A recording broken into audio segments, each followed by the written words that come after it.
Hey everyone, this is Casual Fanatic. Film reviews without the shoes. I'm Luca, your casual viewer. And I'm Cayman, your fanatic.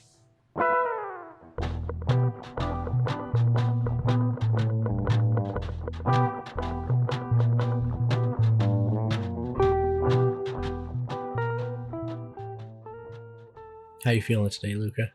Hey Cayman, I am feeling pretty good. You know, it's been a good week so far. I had a stressful work day, I would say. But you know, it ended up being good. It was like my first test of me knowing what I was supposed to do. Yeah. And my architect that I was working under wanting me to fake it. And I felt that was wrong. And I asked a few of my coworkers, and they were like, well, I can't tell you what you should do, but fake what? It's okay. So there's like this curtain wall. Yeah. That wasn't supposed to be a curtain wall. And she wanted me to fake the look to make it an eaves wall with like a sweep going through it, basically like as if you carve, lines out of it.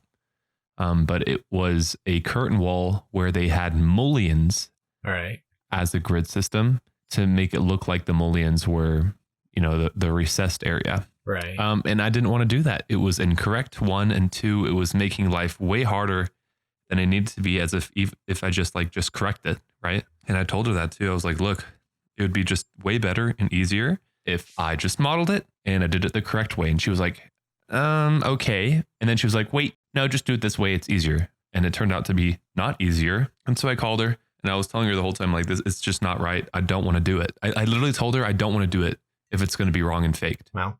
And then I explained to her why, and she was like, okay, well, do it your way. And I was like, okay. And so then she messaged me after the day. She was like, hey, the wall looks really good. Good job. Nice. So yeah, that was my day. Contemplating how to argue with an architect that I was working under. On a happier note, what are we talking about today, Luca? Today we are talking about a movie called Tick, Tick, Boom. Indeed. It came out just last year on Netflix and is or was directed by Lin-Manuel Miranda, who most of our listeners might recognize as the person who created Hamilton. I didn't know that. Well, there you go. That makes sense. Now I understand. Yeah. So the movie is based on a play that was written by Jonathan Larson, who is the main character. And so this is basically like a film adaptation of a stage musical. Okay. Is this based on a true story, by the way? Well, they mention that in the beginning of the movie, actually, is that I think I don't remember exactly what it says, but it's like everything you're about to see is true except the parts that Jonathan made up. Okay. Because this isn't like I remember seeing that. But the film isn't based on like a bunch of research into the life of Jonathan Larson. It's based on a play that Jonathan Larson wrote about his own life. So like if he made something up in his musical, then the movie is going to reflect that. Okay. Very cool. Yeah. Yeah, so they give everyone a basic understanding, because I know, unfortunately, this movie did not get a lot of press, especially because the Jonathan Larson in this movie is played by Andrew Garfield. And during pretty much the entire time leading up to its release on Netflix, everyone was too busy talking about Andrew Garfield being in the new Spider-Man movie. So, oh yeah, it just yeah. It sucks sometimes for a lot of movies where they like overlap, Yeah. And just one gets all the popularity at a time. Yeah. But yeah, so the basic story is Jonathan Larson, who wrote the very successful play Rent, which I don't know if you've ever seen Rent. I have not seen Rent, but I know that. I know it's very popular. Sure. I don't think so. Probably not. Most likely not. But I've heard the name. But way before he wrote Rent, he wrote another play, and then the play even though it got a lot of critical praise, no one liked it enough to produce it. That's crazy. Yeah. And so after his first play failed, then he wrote another play called Tick, Tick, Boom, which was about the failure of his first play. But And also set in like future tense, right? Like aliens and shit, right? No, that's Or like that's the play that failed. Oh, then I'm totally tripping. I thought Tick Tick Boom also failed, and the one that he wrote after Tick Tick Boom was a success. It's honestly a little confusing. This is like a movie based on a play about a different play. Yeah, But yeah. We'll have to get into that, in the spoiler section. Usually I'd go into the box office numbers, but seeing as how this movie was released on Netflix, don't really have any of that information. Yeah. But let's talk about general thoughts. How did you feel about Tick Tick Boom? I actually enjoyed it quite a bit.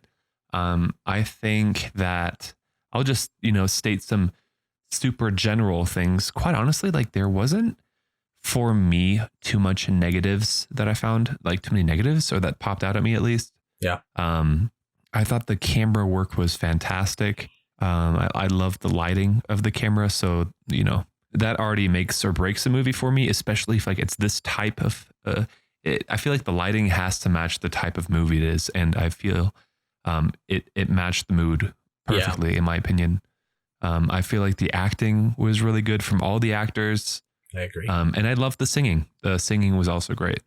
Yeah, I think, and just to speak on it a little more, is I know because the structure of the movie is like it's very in and out, where you see like it cuts back and forth, and you see like scenes of Andrew Garfield as Jonathan Larson. He's like on stage with a piano and like narrating, and then while he's narrating, then it goes like into the actual movie. And I feel like it took me a while to figure out what was going on, and I know it was a little confusing for Elena as well, because we were like, is this part of what's actually happening, or is this like outside of what's happening? Yeah. I liked this movie a lot. I think there is something that didn't quite vibe with me. What was that?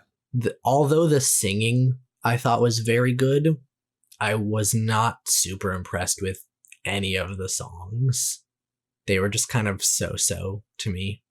Really? I mean, I feel like that's the kind of vibe that play was trying to give off, no? I don't know, but I feel like it was kind of like, it was like his just like so-so attitude about life and about his failures and successes. I mean, maybe, but like, I don't know. I feel like everyone treated him like he was some sort of musical genius, and like, I mean, his friend. Yeah, you're right. There was the scene in the conference room when they were like doing the word association exercise or whatever, and they're like, "Oh my God, you're amazing!" And I was just like, I don't know. I feel like for how smart they made him seem, the songs that he were and like these songs were actually written by Jonathan Larson, and I just like I don't know. It wasn't for me. I totally understand that. Would you like to get into our game? Yeah, I think so. All right. Well, let's play. Is it fresh or is it rotten? Guess the percentage of positive reviews out of all the reviews this movie has gotten. I'll jump straight into it. Go for it. I think that this movie gets an 87. And my reasoning for that is I feel that a lot of other people wanted to see more maybe action, and I feel like it was too slow in some parts for some reason, or like just too confusing, like we were saying at the start. I feel like if it would have been like a little bit better chronologically written, I could give it a higher score. But since here and there I was a little bit lost, like was Tick Tick Boom the famous one that got written, or was it the one after, which I guess we'll get into. But yeah, I think 87 is a fair review. And to be honest, after this movie, I was super pumped about it. So I'm glad I got time to like sit and think about it for a while. Because at first I was like, that was like fantastic, great movie, great film, great, videography. But then I thought about it and, that's where it led me. All right. Well, our fresh review comes from Jeff Nelson from Showbiz Cheat Sheet. Jeff says, "It is a beautiful portrait, only elevated with a career best performance from Garfield and a tender portrayal from De Jesus. However, Tick Tick Boom keeps up Hollywood's frequent use of dipping into gay trauma porn as LGBTQ story representation." Very interesting analogy. Our rotten review comes from Steven Silver from Tilt Magazine. Steven says, "While it has occasionally fantastic elements, it is a huge mess. Its narrative is muddled and needlessly complex, while the musical numbers swing dramatically between brilliant and absolutely cringeworthy." Damn, that guy did not like the movie at all. Sheesh. Okay. I can't really relate with any of those. Like, I can't relate with the positive or the negative review. I don't know. Interesting. Well, the tomato meter score for Tick Tick Boom is 87%. Holy, wait, what did I say? Did I say 87? You said 87. I did. Oh my God. Let's go. And Cayman, I'm being honest with you, bro. 100%. I never look at the reviews ever. This is the second time I got it right. Would you like to double or nothing and try and guess the audience score? All right. Audience score. Let's see. I think the audience might actually go lower. Maybe an 83. Okay. I'm locking it in. Yeah, I'll just go ahead and say it then. The audience score is 96%. Damn. Fuck. I should have. Dang it. 96 is exactly what I was at before I had time to think about it. Damn. Okay. Yeah, you got the critic score right though. I got the critic right. Fuck. Well, should we get into the spoiler section? I think first we should go ahead and take a quick break. Get a quick message from our sponsor. Let's do it. Yeah.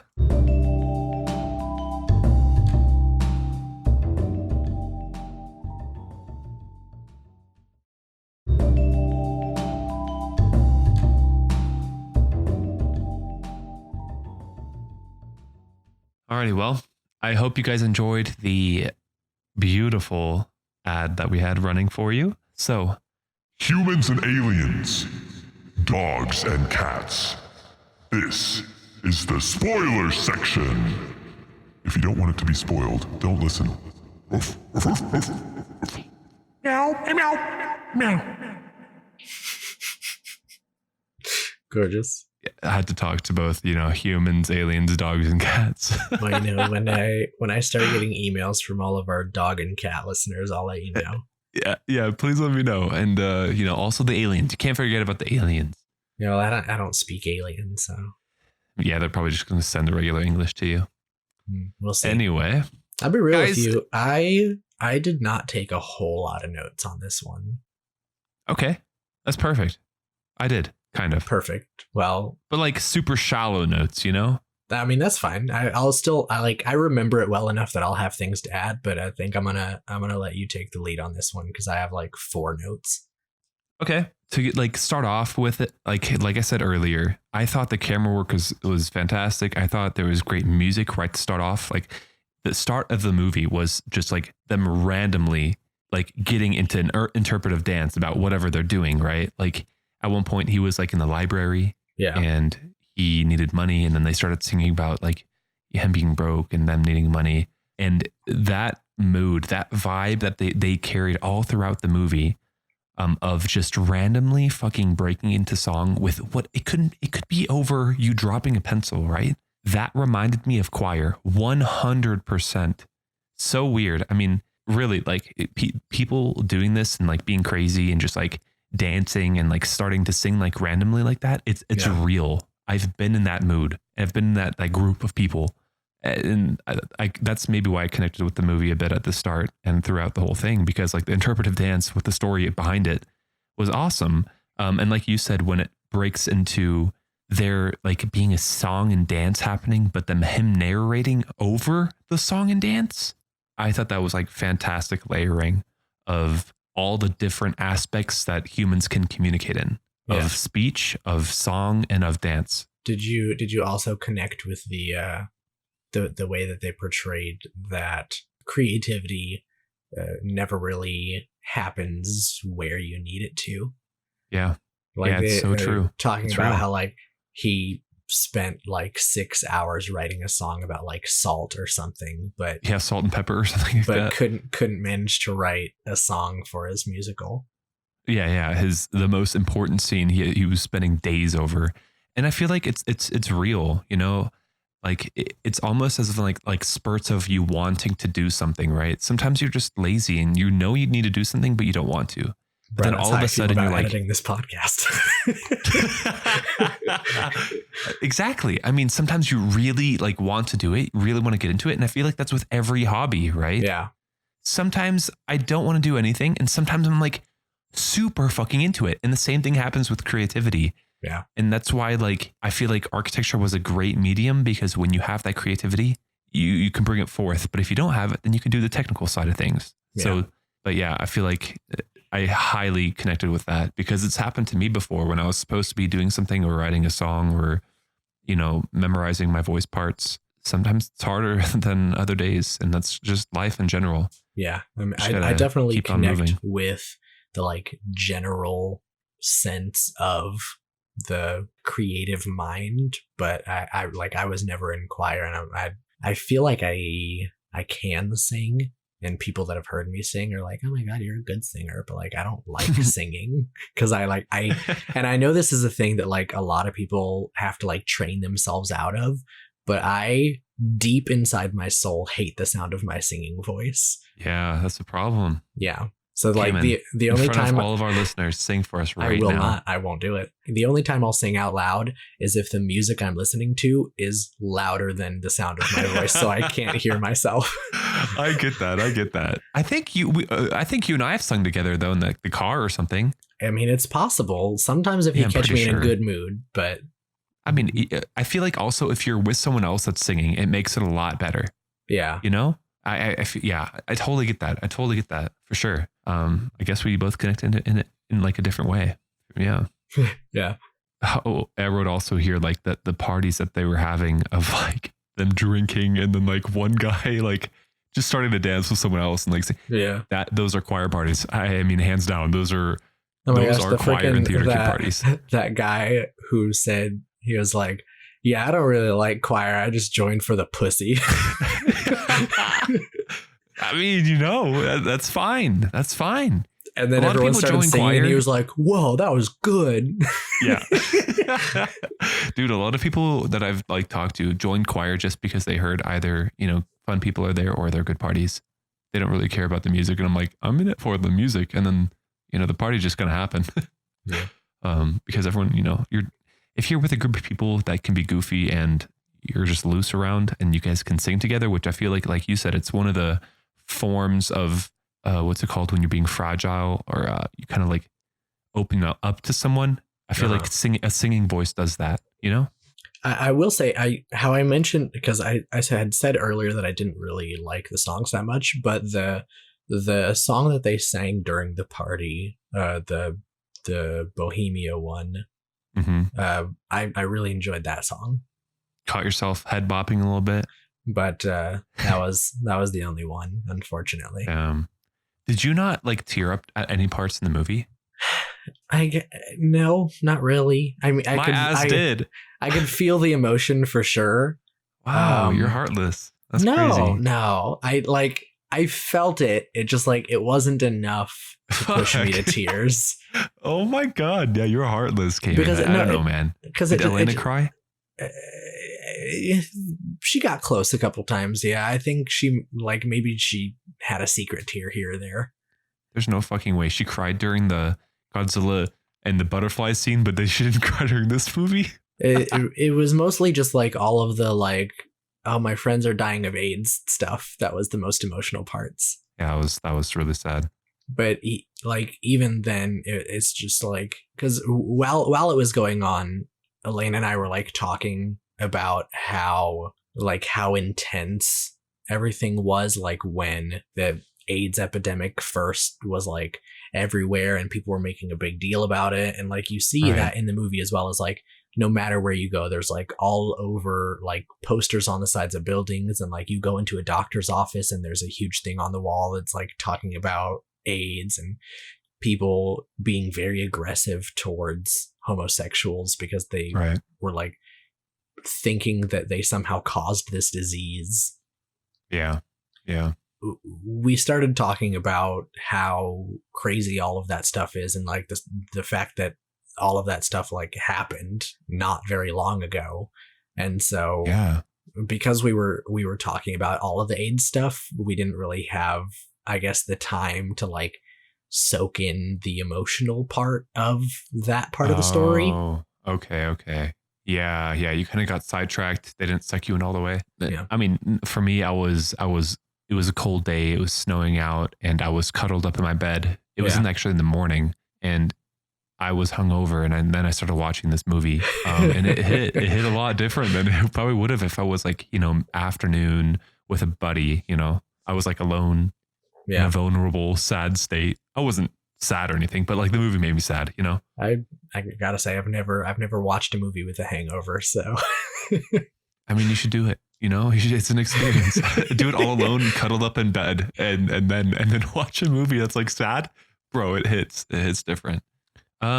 Yeah. So I mean, the movie was a great, I feel like, emotional driver for me. And one thing that I feel like I really connected with was the fact that the two main characters, I don't know their names, the Jonathan writer Larson and his best friend. and his best friend is, hold on a second, I have it pulled up here. The character's name is Michael. Michael. Okay, I knew it was like a manly-ish name. So Jonathan Larson, Michael is his best friend, and Susan is his girlfriend. Okay. Yeah. Well, I feel like one reason that I kind of got like really engulfed in it is because of the relationship of these two best friends reminds me of mine with one of my best friends. Yeah. And he's gay, and so he has to deal with like all the precautions of, obviously AIDS and STDs. Well, then again, I guess everyone does. Yeah. But I don't know, like the relationship that he had of like him being in the world of possibly being broke your whole life kind of thing. Like he doesn't have they never have steady jobs. It's always on one thing to the next kind of thing. And he's an operatic singer. I mean, he's still in college. Don't get me wrong. He's still in his master's, but even afterwards, and then I went into industry. So like his friend, they both were poor together at one point, which me and my friend were once too. Mm-hmm. And now I'm, still poor, but not less poor. And he's still poor. You know what I'm saying? So it's like, I felt the direction that they were going of like me now calling it my hobby, singing, and him calling hobby, like what was once both of our like loves, it is still his love and his like number one thing. And for me, it's like a side thing. Right. Yeah. And so I connected with that. I was like, man, like, fuck, that hurt, of like, why would you give it up? Like, well, he really did like fall into the money trap, but like, yeah. Well, I mean, like, made a good point. Is like, he was passionate about it, but not in the same way. And like, that's not necessarily a bad thing. People have different passions, and yeah, especially for someone in Michael's situation, who we find out towards the end of the movie, it did end up testing positive for HIV. But he's like, listen, man, I gotta make the most of my life, and spending all day freaking out trying to be part of a musical, that ain't it. Right. Yeah. And I understood that. And that's like one of the things that I contemplated too at the start of like my career, because I actually wanted to go into, I think being a teacher, in like, music major, basically.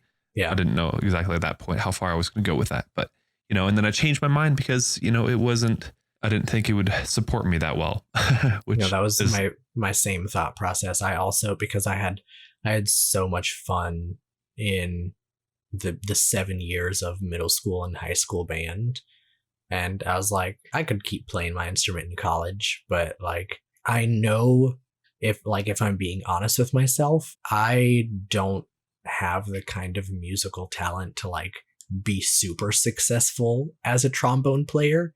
And so then it would be one of those things where I'm just like old group of people that like go down to their community center and play music every weekend. And then maybe every once in a while you get invited to like the freaking orchestra hall like downtown and you're like, ooh, big fancy thing. But like that's just gig money. Like you're not really, there's not a career to be made there. Right. Yeah. Because as a musician, 90% of your time is practicing and no one pays you to practice. They pay you to perform. Yeah. And that's why like a lot of the times musicians are either high or drunk. like I know for choir people, they were the craziest, most drunken people I've ever met. And they smoked also a lot of weed usually, but crazy stuff. Anyway. I thought this movie was one of the things that I did take note of was this movie was very fast paced. I feel like there wasn't really ever any downtime, which I honestly I can't tell if that's a good thing or not. The movie felt very fast, like things just kept happening. You know, it says it was an hour and 55 minutes, almost 2 hours, and I feel like it felt like maybe an hour and a half. Like, yeah, it was very action packed, but at the same time, it was slow though. I don't know. I feel like it was like a lot of things were happening, like a lot of different scenes, but that doesn't mean the scenes had a lot of stuff in them, you know? Yeah. But it kept moving, which is like very interesting because a lot of the movie was just like Jonathan sitting in his room trying to figure things out. And like, all of the background noise of people like talking to him like, oh, you should do this. Oh, you should do this. Oh, what about this thing and that thing? And he's like, everyone shut up. I'm trying to write this musical. And it feels like if you actually think about it, like not a whole lot of stuff happened in the movie, but the way that it was put together made it feel like there was constantly things going on. True. Yeah. And I feel like us being now adults, we also felt the pressure. Right? Like maybe that's also why it felt so packed, is because we always felt his pressure. Yeah. Like even the scenes where you just heard like the clock ticking, like tick, tick, tick. That's fucking stressful. And if you're watching a movie and this guy's always stressed, you're stressed. And you know how it happens when you're stressed, time passes pretty fucking fast. Yeah. And so maybe that's why. That could be. Yeah. The movie was just stressful, man. It was emotional and stressful and I can't take it. But it wasn't stressful in a bad way. No. Yeah, don't get me wrong, viewers. It was stressful, like in a good way, though. It was just like it was very easy to empathize with the stress of the characters. Right. And the partying of the characters, but like still knowing you have shit to do, kind of thing. Yeah. I really loved like you said, the cinematography, the lighting, all of that. Like, I feel like for me, this felt like the best mixture I have seen of like a perfect blend between film and a stage show, you know? Like it felt like everything, every scene felt like it could be put on stage. Like there wasn't anything like super fantastical. All of even like the sets, like almost felt kind of like stage sets, but they were like just slightly fancier. So they like fit into, cause like obviously on stage, everything has to be kind of 2-dimensional because everything has to be facing the audience. Yeah. But this, like, it had that same sort of feeling, but in a 3-dimensional way. You know what I mean? Mm-hmm. I totally agree. And I think the camera placements helped with that too. Yeah, for sure. Yeah. Like even the diner, right? Like at first, like it did feel the whole time like a real diner. And then at one point in the mid of the movie, like the outside wall like falls down and they like reveal like it's a set and how it was put together. And I was like, that is so fucking cool. Yeah, the diner scene was pretty cool. I also thought, now that we're talking about like scenes, I thought it was hilarious. I didn't love it. I thought it was hilarious when he had like his first review or like a flashback of his first review, or like a midterm review, where there were those two judges, right? And one of them was the big dog, like Steven Sondheim. Yes, him. And then the other guy was just some dude that was always like saying something, and then Steven Sondheim would say something different. And then he'd be like, "Oh yeah, that's exactly what I was trying to say, just differently, you know, differently." That was freaking hilarious. Yeah, exactly. So it's like, I thought that scene was great. He would Elena say like, hated that. Really? Oh, I loved it. I thought She's it was like, "Oh my fantastic. gosh, this guy is so stupid." I'm like, I know, it's hilarious. Exactly. Like, you know who that reminded me of? And I hope he doesn't listen to this podcast. We're saying the same thing, just differently. Just differently. Or like a yes man. Like, I hate yes men. Like, please have your own opinion and stick to it. And if you want to change it, have a good conversation about it. And then at one point you can change it. Yeah. But like, don't do that in front of people just to make yourself look good. Like, there's no point. Speaking of Steven Sondheim, the actor who played him, Bradley Whitford, I thought, first of all, did an amazing job. Mm-hmm. Perfectly pulled off the like calm gravitas of like a big shot music producer person, you know? Totally agree. Yeah. Yeah.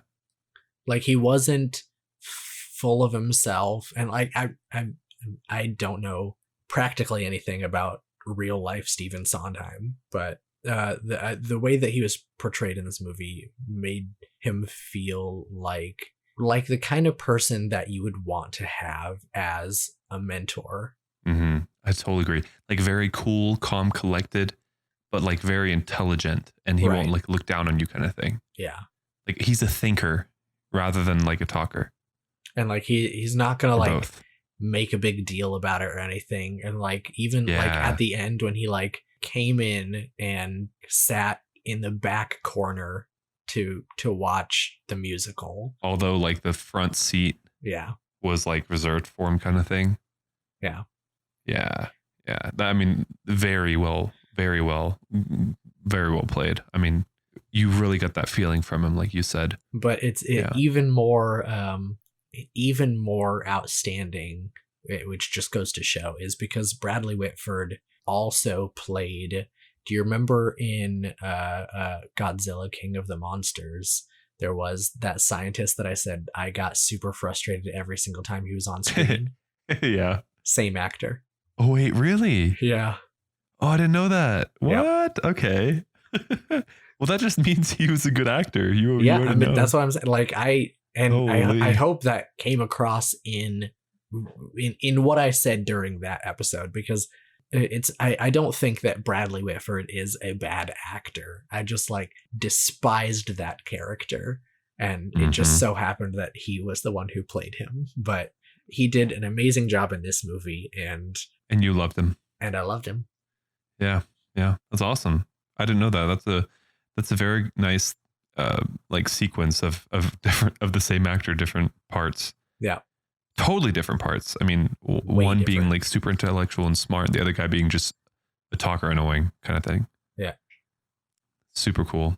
I wrote on here, I loved how they walked through a scene and layered it with him talking, like the dinner scene. And I think I mentioned that earlier, where, you know, they layered talking, singing, and, you know, dancing, all that onto one another while he was narrating it. And we had mentioned this back at the beginning of the episode, but the parts where he's narrating, like, that is from Tick Tick Boom, like his musical Tick Tick Boom, like that. The scenes where it's just like him and the piano and the backup singers, like that is how that musical was intended to be performed by him. Okay. I think like originally even it was like meant to be like a one-man show, and it was just going to be like him and his piano, and then later on it like turned into we can add a couple more people here for like backup vocals and music and stuff. Right. But like that is directly like we're seeing the scenes of him narrating is us watching the play Tick Tick Boom. And that's so cool. Like I would have thought it to be the reverse, right? Yeah. Like the narration parts are the parts of the movie that are like infill to the Tick Tick Boom play, but it's actually the reverse, to where all the action parts that we see, like all the character development, is actually the part that's helping the play Right. Tick Tick Boom turn into a movie. Very cool. I also, one of the parts where he was like narrating, which I at the end realized was actually like part of, like you said, Tick Tick Boom the play, was the old school rap video. And Yeah. it was like him rapping it at one part, but then like the music video had like that African American, like old school kind of like hip hop vibe. Yeah, I don't know if that Dude was in there. like I didn't recognize that person. I don't know if it was like someone actually involved in hip hop or if it was just I don't think so. an actor. I think it was just an actor, because at one part it was like them casting, right? And they were like, "Oh, you're going to be perfect for this." Yeah, Kind of racist, but you know, not really. yeah, But yeah. And you see at the end, like right before the credits, they show like real clips of actual Jonathan Larson, and you like see Mhm. him working in Yeah. the diner and him on Yes. stage. That's good. I was super sad when I found out that he actually died and didn't get to see his play like take action. Yeah, he That was he so died sad. like I want to say like the night before Rent had its first performance. And he died of like what, a heart vessel bursting or cataract? Yeah, like, is I'm trying to remember the official term. I think it was like aortic embolism or something like that. embolism. Yeah. Something blew up. Or aneurysm, embolism or aneurysm. I don't know. Something in his heart just like popped. Can't imagine. I was super sad when I heard about that. Yeah. But you know, going from sad to super funny, I only wrote down one quote in this movie, and this was it. Everyone's unhappy in New York. That's what New York is. I thought that was fucking hilarious, because one, my sister lives in New York, and Yeah. I'm like, that's how people see New York, like actual, like everyone's just unhappy living in it because it's supposed to be like this great place to live. Yeah. But everyone's actually like, that's like what New York is. Just a ton of unhappy people crammed together trying to make life. I thought that was great. I love that. Yeah, I think it is like I don't know. I feel like in any big city like that, like because you're just around so many people all the time, it's hard to give off happy vibes, you know? Yeah. I feel like you compare yourself a lot then too. Yeah, I feel like it's not necessarily that everyone is miserable all the time, but like No one wants to be happy for always, because you're Right, always around no one- people. Yeah, no one wants to put Too much in energy. effort to seem happy all the time. So you just keep Yeah, your happiness exactly. inside. Yeah. Keep it to yourself. And then when you see your friends, then you can show it. But other than that, you're just going to be a brick wall. Yeah. And I've seen it every time you go into the subway, everyone's just a fucking dead pillow. I thought also that the brainstorming session, like you mentioned earlier, I thought that was kind of fucking funny. I don't know why. It was But- funny, but it was like funny in such a dumb way. Exactly. Like just like these super, to paint the scene for anyone that maybe hasn't seen it, it's like these super business people, and then him, the creative guru in the group. Yeah. And he like just lists like the super simple idea to most people and they're like, oh my God, like basically getting down on their knees, sucking his dick the whole time. Like that's kind of how I felt the whole time. I was like, and he's like, I could make a living doing this. Like what? Literally, I think like one of the other people in the focus group, like, cause she was the person running it was like, all right, just like throw out whatever words you think of, and we'll see if we can like fit it into this. And one of the other focus group people was like sunrise, and then Jonathan was like the dawn of a new day, and everyone's like, Yeah. Oh my God, yes. And then one of them was like to use the same example, like sunrise, and then the lady like one of them said sunrise, and then one of the other ladies goes the rising sun, and he goes, you said the same thing just backwards. And she goes, well, I flipped it. Like that's creativity right there for her. Oh, I loved it. It was just so dumb and corny, but it really, I don't know, it added something to it.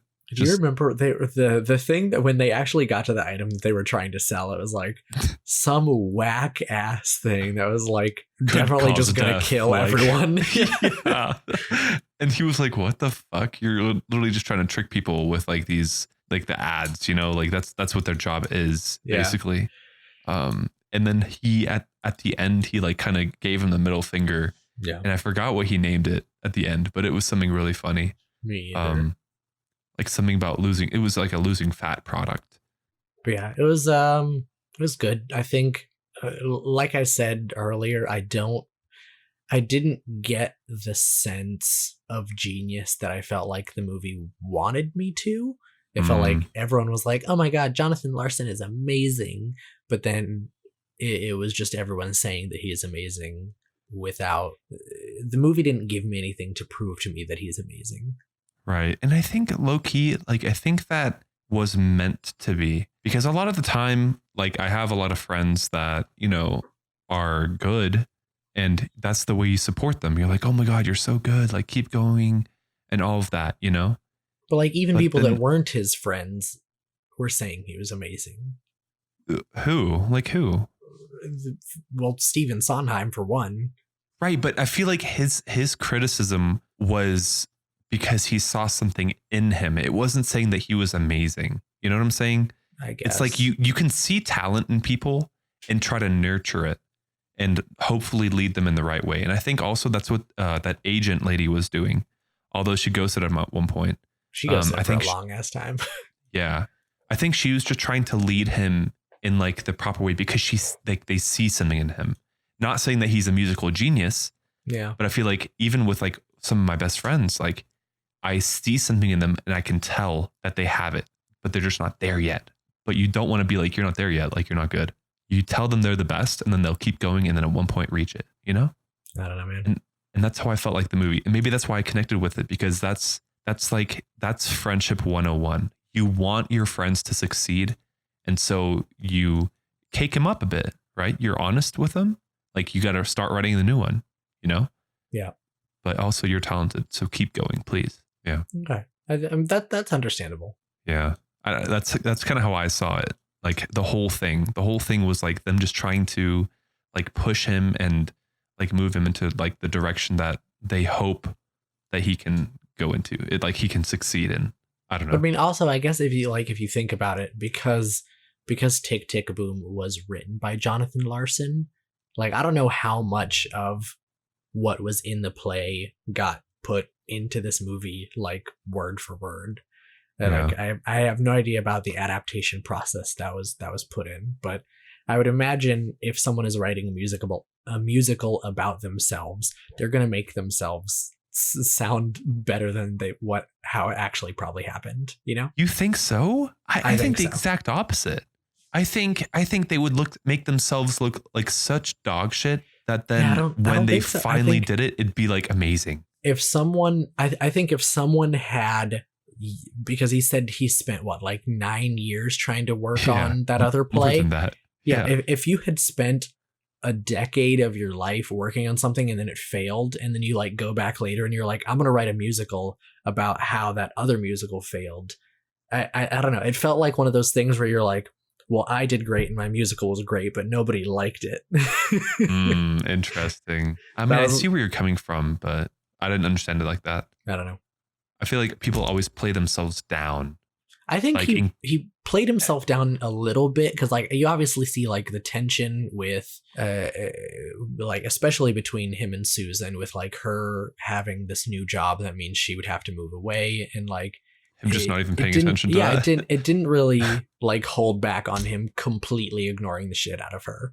Right. But I feel like that's almost worse than anything else. No, and that's what I feel like in the personal moments, with like all of the stuff that happened between him and Susan, and all of the stuff that happened between him and Michael, the stuff with his friends and the people that he knew, that stuff felt more genuine, and like he wasn't like he felt like a normal person, like he wasn't perfect. But then all the parts of the movie that had to do with his musical, then it made him seem better than I think he probably is or was. Interesting. Okay. Which is, that's fine. That's we don't know that. Yeah. Yeah. No idea. I don't know that. And even if it is true, that's not like a problem. Like, of course. Right. Right. Like music was, like we were talking about, like that was his sole passion. Like, of course, if he's that into music, he's gonna write about the musical part of his life differently than he writes about the friendship part of his life. That's so true. Yeah. Yeah. I mean, you could tell that music meant more to him at one point than friendships. So Yeah. good point. Good point. Let's see here. Do I have anything else? Oh, the part where he is trying to brainstorm for like this last song, and it's just like this one element that stuck out to me was when he went swimming and he dove underneath. And you know, when you dive and like you're in a lap pool, you have like these lines so you can kind of go in a straight line.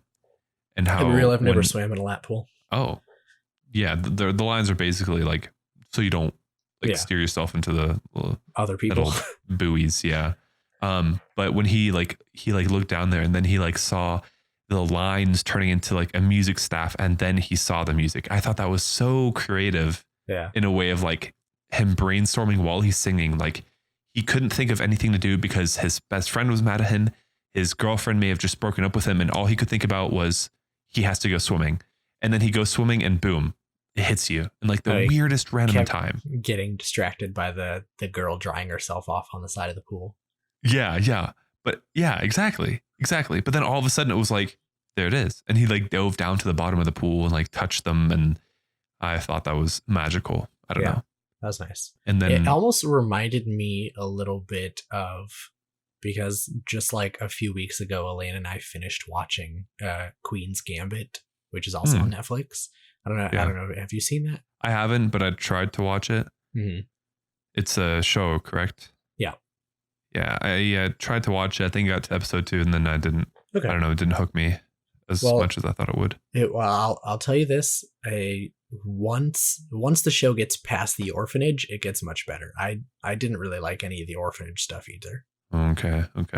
But the main character in Queen's Gambit, she has this thing where she'll like look up at the ceiling and then like there's like shadows from like the window or something, and then the shadows on the ceiling like morph into a chessboard, and then she like will imagine chess games playing out on the ceiling, and that's how she like learns new chess moves and stuff like that. Sick. And so like that's kind of what that scene felt like in the pool, just like having random normal everyday patterns sort of turn into something that means more to you. Yeah. Very cool. That's a good comparison. Yeah. I mean, I'm all out of notes. So I am too. I was literally the last 2 things that I wrote down here. Well, I'll just summarize the last a few important things. To me, the whole movie, because we were just talking about creativity, it was a great insight into an artist's mind, right? For sure. Because they always think that they're like failures. They're not going to succeed, but they are always trying because they know they have something. They have a passion. And I feel like even like an artist, any type of artist, right, has some kind of doubt in their mind that they need to battle out. And I saw that in this movie. I was extremely sad that he passed away. That really caught me off guard. I wasn't ready for it. Yeah. And then that it was a heartwarming movie. And then it's crazy that he dies and then Tick, Tick, Boom and the other ones, whatever it was you said, became famous and like big. I don't know. It's interesting to see that people always value something or someone more when they're gone. Yeah. And I have that with like daily things, like something that like might not even mean anything, right? But right when you lose it, it means the world. And then you find it and you're all better again. You know what I'm saying? Yeah. But hey, I think overall, great film. I feel like it was very interactive, or interactive as in like it was always going, like you said. Yeah, it was always going and going and going. I felt it like it was, especially for people that are in a creative field or have a creative hobby, even like it's very easy to sort of connect with what's happening in this movie. So true. Yeah. And like I said earlier, unfortunately, just like the actual music didn't connect with me as much, but the story was great and I did enjoy the movie. Yeah. Well, let's get on to trivia. So, believe it or not, Andrew Garfield, who played Jonathan Larson, had no Mhm. professional singing experience before the film and dedicated a whole year to training his voice. Wow. That's awesome. Now, I won't say he was a good singer, but it wasn't bad. Yeah. Yeah. It was passable. It was confident, Yeah, it was confident. It was confident. and I liked it. It Yeah. wasn't like I feel It- like that was a typical director's voice, you know? Like you hear it, like you can kind of sing it, sure, but you're not like professionally trained for that, you know? Yeah. Because, like, just because you can create music doesn't necessarily mean you can perform music. And just because you can perform music doesn't necessarily mean you can create it. Yeah. Second fact here is that Stephen Sondheim was revealed by friends to be an idol and mentor to Jonathan Larson and actually helped Lin-Manuel Miranda during production of this movie. And there's Elena making a bunch of noise. Yeah, I was like, what the fuck was that? I'm out of breath. Holy dude. Where were we? Right. So Stephen Sondheim helped Lin-Manuel Miranda during the production of this movie. But unfortunately, Mr. Sondheim passed away on November 26th, just a few days after this movie released on Netflix. Dude, that's so, oh my gosh. That's like weirdly, like almost correlating. Yeah. But I'm sure he lived a great long life. Very productive life for sure. Yeah. Yeah. And one last one here, which is also about Stephen Sondheim, which is that Miranda said about the final voicemail. You remember at the end of the scene where he had like really like not feeling good because nobody sent him any money, and then he gets the voicemail. It's like, hey, listen, I think you did really good and you're going places and things like that, you know? Let's just chat. Yeah. Let's meet up somewhere. Yeah. Yeah. Lin-Manuel Miranda said, I was in contact with Steve throughout. I showed him the pages. I showed him Steve's dialogue, and when I showed him the finished film, he said, you treated me gently and royally, for which I am grateful. And then he wrote me and said, but the last phone message to John, the language feels a little trite. I don't know, like, I don't feel like I would ever really say that. Can I rewrite it? And Miranda said, a rewrite from Stephen Sondheim. Should I accept that? Or... and he said there was only one problem, which was that Bradley Whitford, who was playing Stephen Sondheim in the movie, had already wrapped his work on the project and was unavailable to re-record the message. So Sondheim offered to record the new version himself, and it is actually his voice that the audience hears in the final cut. No fucking way. That is cool. Oh, I wish I would have known that during the movie. I would have paid so much more attention to that one part. Miranda said it makes me weep to even think about it because he was such a mentor to John and generations of songwriters. But yes, he rewrote that message and recorded it himself and just sent it to me. Wow. That's beautiful. Was that all the trivia you've got? Yeah, all those are the best ones. Okay, what about trash facts? Hit me with one at least. Oh, you need some trash facts? I need some trash facts. All right, let me get you some trash facts here. I don't know if any of these are necessarily trash. Super trash. So they're just like kind of boring.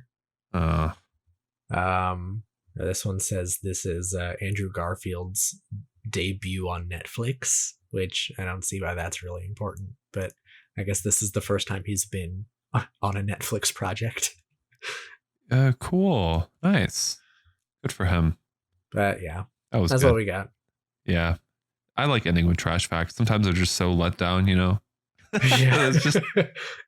But yeah, I think guys, definitely go watch it. I feel like it's a good one to watch with someone or alone. It depends on how you want to feel during it. Well, if you watch it alone, make sure you drink a lot the night before so you can watch it with the night before. Yeah, and make sure it's snowing outside and it's fucking cold as shit inside. Bro, I'm literally even just sitting here right now. My toes are so cold. Yeah. Yeah. Yeah, if you haven't seen the movie yet, check it out. And if you have seen us, and if you have seen it, If you haven't seen us, if you have seen it, let us know what you thought about it. We'd love to hear/read. I mean, I guess like if you wanted to leave us a voice message, I don't know if you can do that on Twitter, but you can like record something and link it in an email. yeah, you could. Yeah. Guys, please email us. Again, I will say this probably every podcast. Do not tell us in person. Do not message us. Do not do anything like that. Just we're just going to ignore you. If you tell us in person, fuck yourself. I'll go fuck yourself. No, I'll just keep telling you. Like it happened today, actually. I said, well, we have an email and a Twitter that you can tweet at us if you have any suggestions. I had to keep repeating it because these people were telling me suggestions that were, what they want. And I was like, please don't tell me. Speaking of, actually, the reason that we did this movie today was based off of a suggestion that we got in an email. Oh, okay. Wait, really? Nice. Yeah, I didn't know that. So shout out. Got this movie recommendation from a Mr. Vincent Lee. Oh, Mr. Vincent Lee. Thank you, Mr. Vincent Lee. Vincent said, "Hi guys. First, I want to say that I'm a huge fan of y'all. Continue to do what y'all are doing. As a fan, I did want to hear your opinions on some movies I'm thinking of watching or have watched. Here is a small list. And Tick Tick Boom was on that list, and you may hear some other movies from that list in the future. So stay tuned." Guys, if you want to be like Mr. Vincent Lee, guys, tweet at us. Yo, shout out to Vincent. I appreciate you, dude. Love you much. He is, to let the other people know, he's one of my best friends, but I did not know what he was sending or what he sent. So this is total surprise. Thank you much to him. And thank you for, telling the podcast, not telling me. Thank you. Thanks, Vincent. Awesome. Yeah. Thank you, bro. Yeah. So if you have any thoughts about the movie, you can send us an email or you can type it, send us a voice message, like I said earlier. You can send that to casualfanaticpod@gmail.com, or you can message us on Twitter @cashfanpod. This has been Casual Fanatic. Thanks for listening.